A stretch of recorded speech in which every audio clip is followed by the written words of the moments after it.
Alright, so this is my AGDQ 2019 submission for Castlevania Symphony of the Night, all bosses. To start off, we're starting the run by collecting 41 hearts, going a little bit out of the way to do that so that way I can start the game off when I play as Alucard with a neutron bomb. The neutron bomb is going to allow for a skip early on to keep all of the armor that you start with, and it keeps death from skipping it.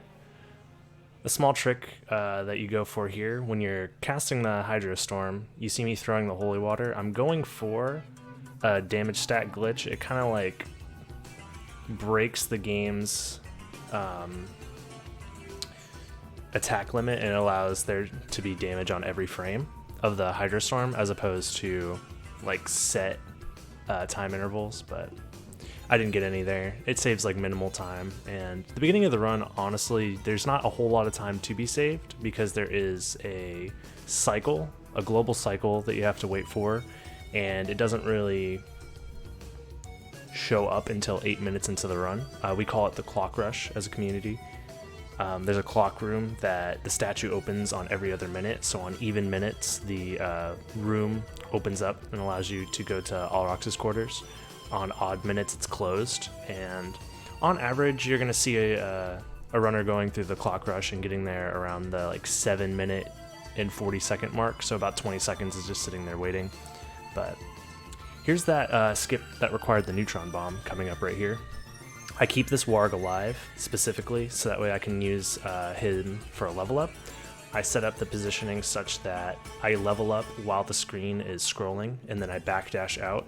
And that causes the game to do what is referred to as a reverse shift line. It essentially underflows Alucard's X position when going through a screen transition, and you have to set it up within, I believe, a 7-pixel window. But yeah, I got it there, and then the run continues. I get to keep all of Alucard's starting equipment, which is extremely strong. From here, it's mostly just a dash to getting the Wolf Relic, which will allow us to progress further, and getting through the clock rush. So there's not a whole lot of time that can be saved here, so long as I get to the clock room in under 7 minutes, or in under 8 minutes. So until then, it's mostly just, pretty standard movement. The main form of movement, which I kind of looked over as Alucard, is going to be shield dashing. So you can cancel the backdash animation by bringing up your shield, and then you can go ahead and do another dash right afterwards. So optimally, you could frame perfectly and be inputting backdash and then shield on every other frame, and that's the fastest form of movement. So essentially, the fastest a human can do is just mashing the two buttons back to back. So this is the first boss fight in the run. I was able to kill both bosses on the same frame doing a specific setup, and that just changes which enemies I'm going to be killing throughout the clock rush, because during the clock rush, one of the only things you can really do to save time for later in the run is setting up your experience. So every time you get a level up in this game, it takes about 3 to 3.5 seconds where the screen is paused and you can't really do anything. So you want to minimize the amount of level ups you get after the clock rush. Most of the time, what you will want to do is stack as many level ups as you can during boss fights, because when you kill a boss, you're more than likely going to get multiple levels, and when you get multiple levels from the same enemy or from a boss, you're going to get all of the levels at once with only one animation. So optimally, you would want to stack as many levels as possible to save time. We just passed that room with Maria in it, and that is going to be the clock room that we're coming back to later. But in the meantime, it's going to be me killing specific enemies to set up my experience for the late game. Right here, I'm picking up the stopwatch, which will be useful later. This stopwatch is going to be a sub-weapon that you see me use a handful of times, but on 2 specific bosses, and we don't want to lose that stopwatch because it saves quite a bit of time.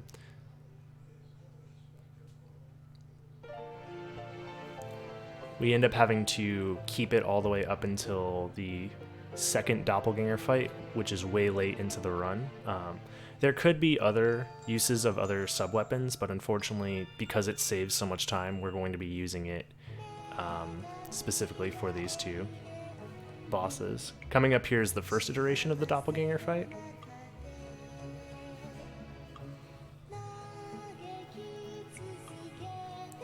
For whatever reason, the doppelganger seems to be the only boss that's affected by the clock or the stopwatch sub-weapon.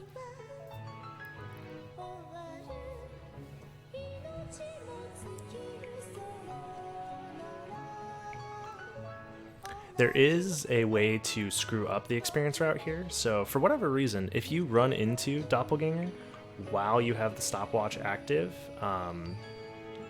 for whatever reason, it activates a glitch known as a revenge tech, which can be done purposefully in some categories like pacifist, to not gain any experience, but we want the experience from him, so it's very important not to like accidentally run into him. Here you see me skipping specific enemies and killing other specific enemies to set up the experience route.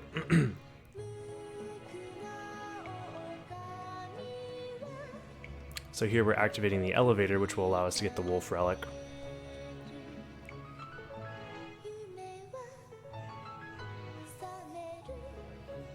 There's a little clip you can do there if you land in a specific way out of that screen transition. It clips you through the floor. It saves like literally 1 second. But because it's in the clock rush, it doesn't really matter whether it saves time or not. Here we're going to be collecting a garnet, which will be used later for a underflow glitch, which will allow us to have as much money as we need for the rest of the run. Garnets act as like a sellable item, and there's a way that we can take one away from 0, underflowing all the way to 255, which will allow us to sell as many as we need to get the duplicator, which is a very, very strong weapon that kind of breaks this game open a little bit. I mean, there's other ways to break this game open, but that's one of the bigger kind of methods of breaking the game. Right here, I'm using the wolf to maneuver just because the wolf moves at a consistent 3 pixels per frame. Oh, well, never mind. I didn't realize that I got hit here. But it's normally faster to go through this entire section as the wolf because it's just as fast, maybe a little bit slower than shield dashing, but you retain all your momentum from horizontal like slopes and like falling off of things, where Alucard doesn't retain any momentum. And it's a little bit easier on the hands. You don't have to sit there mashing buttons. The wolf just kind of is a very consistent way of moving. The only issue is that you have to take time to transform into the wolf and then untransform. And that costs about a couple seconds each transformation, so it's usually slower except in very specific situations. This is me waiting for the clock door to open up, and I do a specific setup there to try and get through as soon as possible. I'm looking at the timer because I know exactly when the door is going to open. From here is where the speedrun actually kind of begins. There wasn't very much time to gain or lose up until that point because we had to wait until the clock door opens, but now everything kind of counts. My experience is set up such that I'm going to be leveling up in very specific areas, which is good. Coming up here, you can do some manipulation to skip these blade masters. They're very manipulatable. Doing a jump attack will force them to slide, and walking forward will force them to jump over you. So you can use that to your advantage to get through there a little bit faster. Here's another boss fight. These guys are very polite and just kind of let you hit them over and over again. So a little bit of a logic error. If you skip the cutscene that plays during... there's normally a cutscene that plays right before that fight starts, but those enemies aren't programmed to do anything until the cutscene is over. So they still wait the same amount of time as if the cutscene was playing, but you skip it. So they're sitting there waiting and they're still vulnerable, so you can just hit them during that time. Here I'm going out of my way to get the shield rod, which is an extremely powerful weapon. We're going to be using that pretty much from here on out to kill bosses and to kill enemies in general. So the shield rod allows you to use a spell with the Alucard shield, which we kept from the beginning of the game, which those two in combination, it's very, very strong. Holding out your shield and colliding with any any enemy will just do, I think, 255 damage on like every other frame or something crazy like that. It's a very, very high DPS. I think the highest DPS in the game. But yeah, so we're going to be using that later. Right there, I just got the fairy card, which will be used for the shop underflow glitch that I was referring to earlier. So when the fairy talks, it sets a flag that, I forget exactly how it works, but essentially it allows you to open the menu during this, while in the shop menu. You're not supposed to be able to equip or unequip items while in the shop menu, but for whatever reason the fairy talking kind of overrides that flag to tell the game to not let you do that. So you equip a garnet as you sell it, so you're taking 1 away from 0 garnets that you actually have, and it underflows to 255. Here, this is the shield rod spell. I'm casting it now, which will allow me to kill enemies faster. This is another situation where the wolf movement is a little bit faster than just shield dashing around. Here I go for a specific strat, where you keep the wolf speed all the way through, and it saves a little bit of time. You have about 1 in 3 chance for that flea man to actually give you the right pattern. If he does like an overhead slash, it lets you continue forward through the room without getting knocked backwards. That level up there is unfortunate. I must have screwed up the experience route. Normally you want to get it while killing the lesser demon there, but it's a minor time loss.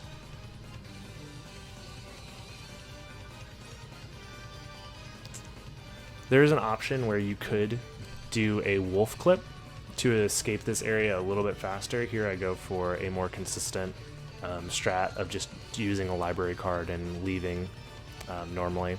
So we just picked up the bat relic, which allows us to transform into a bat, and there's a lot of different movement tech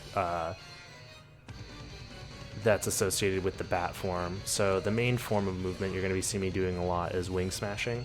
That requires a pretty interesting input. You have to hold the jump button and then do a 3/4 circle input, starting from up, going back and around to forward. So every time you see me glowing blue and leaving those trails and going really fast, that's me doing one of those inputs. And that only sets you to a certain distance after doing that input.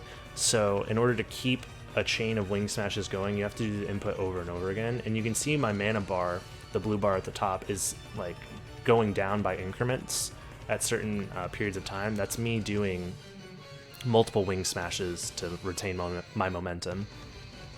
So it's a little bit on the technical side. Another thing you're going to see me doing is doing backdashes and canceling the backdash with the bat. That just allows you to keep your momentum. I do it right here. So it keeps the backdash momentum while transforming. So it just allows you to transform while also going fast. There I was doing a very specific setup to start this boss fight at a very specific positioning to kill it faster. So as you can see, the shield rod does a ton of damage and kills enemies very, very fast. So most of the bosses and boss fights are going to be kind of just like jokes. You know, they're not real challenging at all.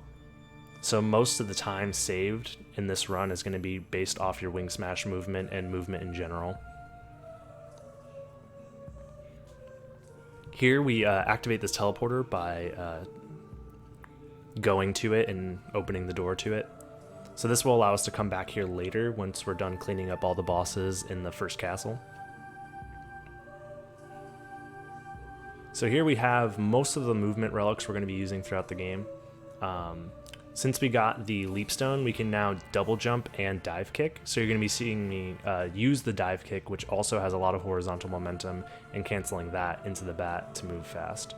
Here I'm doing a specific setup. I align my subpixels against that little nub there of the castle. I'm going to equip a heart refresh, and I'm going to be doing a very similar trick to the reverse shift line, but it's kind of in the middle of the screen as opposed to the edge of a screen. Yeah, it's one of those tricks that doesn't have like a really great explanation, but it essentially allows me to skip a barrier that would keep me from entering this area early. Oh no. But yeah, this allows us to get into the Olrox's quarters from this side, which you normally can't do. There's normally like a statue that you have to break from the other side.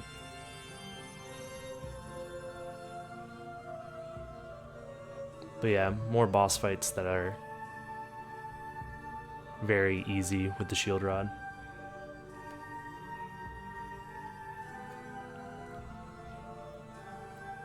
Coming up, we're going to be...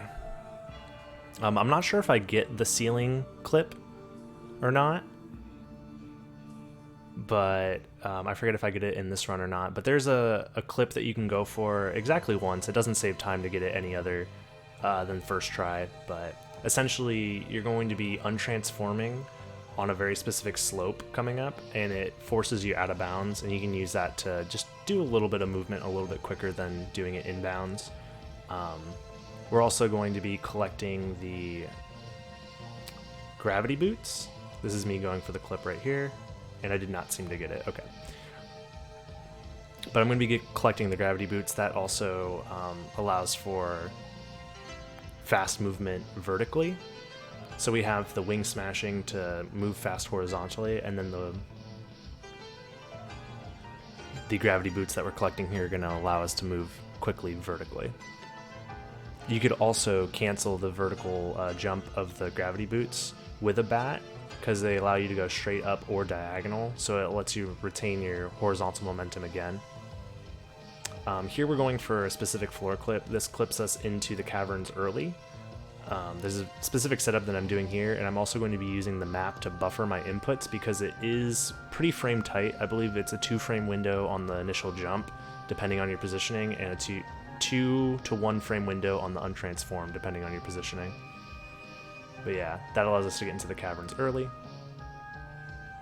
for the boss fight with the succubus. I believe that skip saves around like 30 seconds.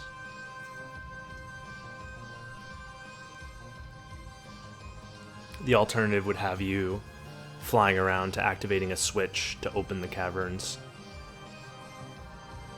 But yeah, the loading zone is there out of bounds for you to get to.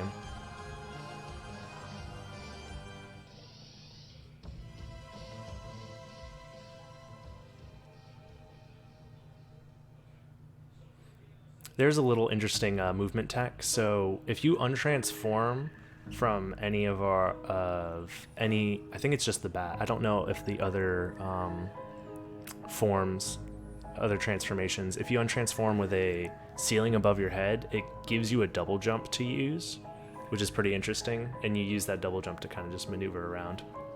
But here's just going to be, oh, actually an interesting clip coming up. So there's a way to never, or to deload or to never load the boss door that's behind this boss. You wait for the flames to start up, and this boss door will respawn once you reload the room, and it forces you down, skipping you having to wait for the doors to open and moving around the boss room. It saves about like 10 seconds. The caverns here are very difficult to maneuver through because it's a lot of very narrow windows.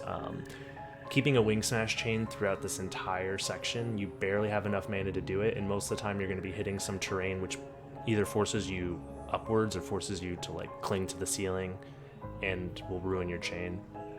We flip that switch there, so that way this Donkey Kong will appear, and we need him to throw his barrel to break this bridge open. There is a trick that you could do requiring 2 screen pauses, so both a level up and a heart refresh would be the only way to do it consistently, and that would open up a shift line which would allow you to go out of bounds. But the only enemy that you could do it off of in this area is a frog, and frogs at this point give exactly 1 experience, so you would have to route your experience to literally 1 experience point all the way up until this point in the run. And there's accidental enemies that you could end up killing with wing smashes and stuff like that that you weren't accounting for. So it's one of those small optimizations that probably will never happen in a real run. Here I'm going for a toadstool clip, which is pure swag. I don't think it saves any time, and if it does, it saves like maybe frames. It will probably lose time overall to like the normal movement there, but it's pretty close overall to like what the normal movement looks like, so I go for it all the time because it's really cool. So yep, more wing smashing, and we're coming up on the final boss of the first castle, Grand Floon.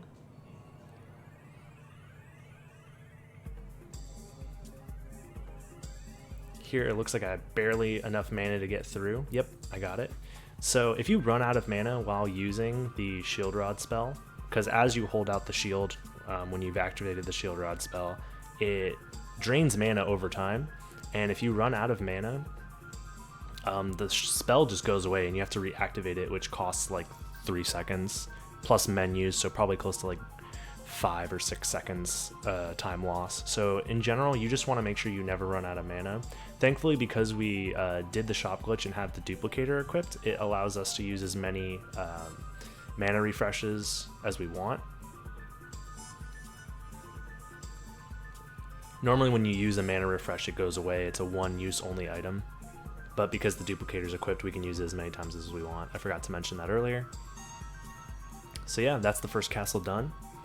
And we're moving on to the second castle. So here we're going to be performing the Richter skip, which has gone through many variations as time for this game progresses. But this particular version has you slip through like a gap in the hitbox detection. So when this room initially loads, it does a check to see if you've saved Richter or not, and you essentially skip that check by fitting your hitbox in a very specific window, doing a very specific setup. And it loads the default room, which is Richter having been saved, and it plays the cutscene if you haven't seen the cutscene before. You can also soft lock doing that skip. It's pretty easy to do if you mess up your timing at all. It forces you into a cutscene, but you never leave the cutscene essentially. So here, the second castle is going to be just going through and cleaning up all the bosses in the second castle using all the movement and everything that we've collected throughout the run. So this section of the run, there's not very many glitches or skips. It's mostly all execution and movement, which is it's probably my favorite part of the run. Coming up is the worst room in the game. If you don't use the stopwatch in this room, you will just get swarmed by a bunch of flying enemies. It's pretty awful. This is the second worst room in the game, which is basically the same as the first worst room in the game. Those two rooms are awful without the stopwatch activated.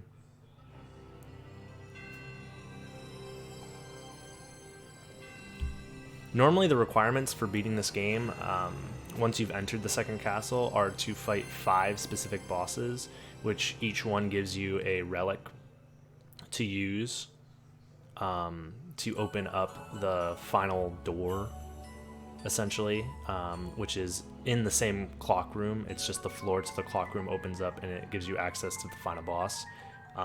We actually won't be collecting these relics even though we're killing the bosses, because there's a glitch that we can use to enter that room without the relics. It's known as relic skip, and yeah, it's faster than sitting and waiting for the relics to spawn, and then the actual animation of the door opening takes like, I want to say like 15 seconds or something like that, so it's pretty slow. So overall, doing the relic skip is faster. Here I'm skipping these enemies specifically to avoid level ups. It just requires a little bit of precise movement. More precise movement coming up here. That level up is unfortunate. Normally you want to skip that one by not killing that guy, because the next enemy you fight is a boss, and then you would have that level up stacked on top of other level ups from the boss. Yeah, this is relatively new movement tech here. But it's not really movement tech, it's just movement strats actually. But coming up here is another relatively new one where you cancel the gravity the gravity boot jump with a mist transformation, so that way you don't have to stop your momentum going upwards. Here's that Doppelganger 2 fight. He dies just as easily as the first Doppelganger fight. You just have to use the stopwatch on him. But yeah, he's the reason that we keep the stopwatch throughout the majority of the run.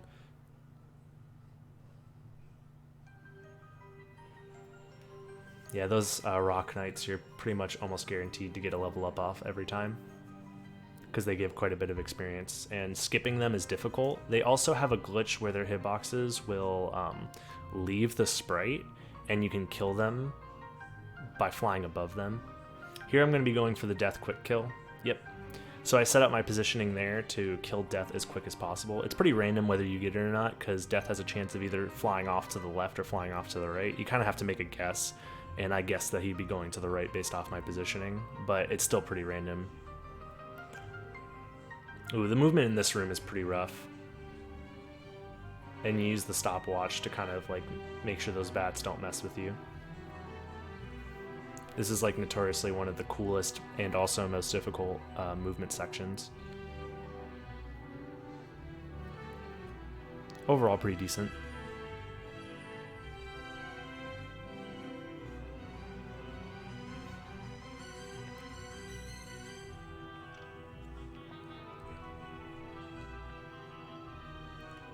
Yep, more movement just to get through the area here. If I was concerned about saving a little bit more time, there's specific movement you can do to skip those frozen shades, and you would skip getting a level up there, and that would save an extra 3 seconds. But the movement itself is quite difficult, and if you screw it up, you can end up losing that same amount of time. Here, I'm killing Galamoth and like jumping into his head over and over again because his head is more susceptible to damage than his body is, so it's like slightly faster. You could honestly not do that, and I think the fight is maybe like a couple of frames slower, just because the difference is you're doing 255 damage per frame versus 230 damage per frame, or however often the shield rod hits. But yeah, so that's one half of the castle kind of cleared of bosses. So we're going to be using a teleporter to clean up the other half.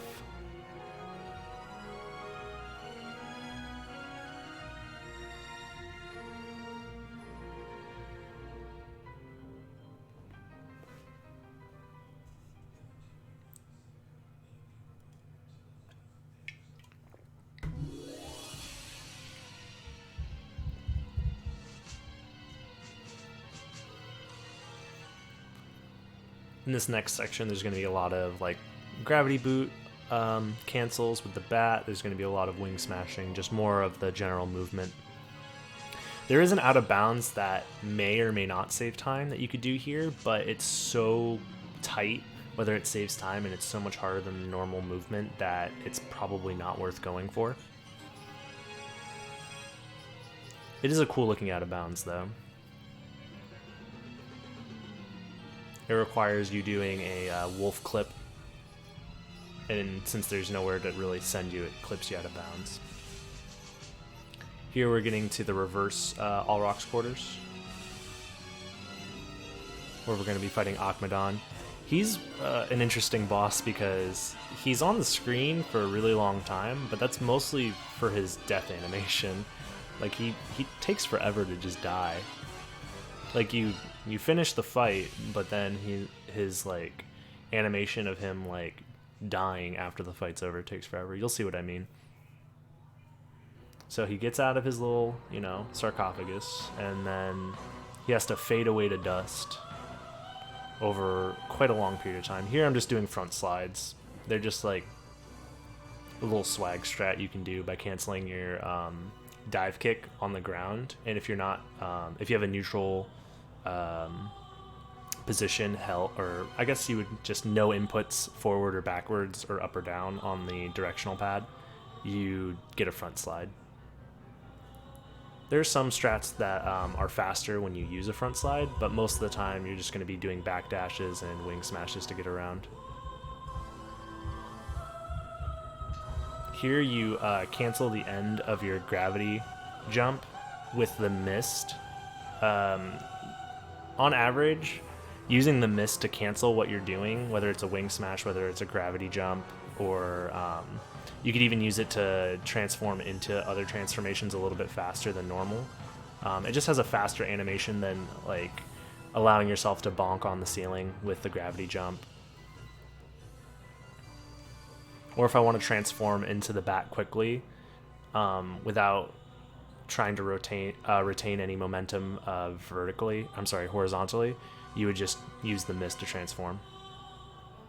Right there is another situation where you cancel the bonk animation with the mist because it's a little bit faster than letting the animation play all the way out. When you go through these doors, it lets you buffer an input for whatever reason, so I buffer a bat transformation there.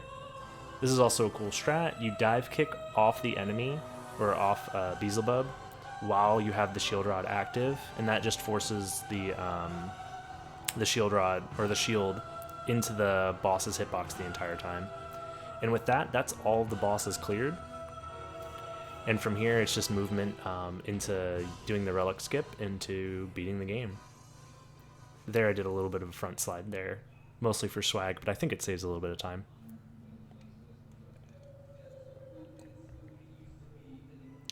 So I'm going to be lining myself up for one of those reverse shift line glitches again. Again, we're scrolling the screen and then pausing it with a heart refresh, or you could also use a level up for this. And while the screen is scrolled by about anywhere between 1 to 7 pixels, you buffer a backdash, and that sets up it underflows your position once you go through a screen transition, and it lets you skip an entire room. It puts you out of bounds there because there's no room to put you in on the other side. And while you're out of bounds flying around, you find the loading zone for the save room, the final save room in the game. And that skips having the clock room ceiling opening up from collecting all of the relics. Here it's just killing the bosses with the shield rod and game over.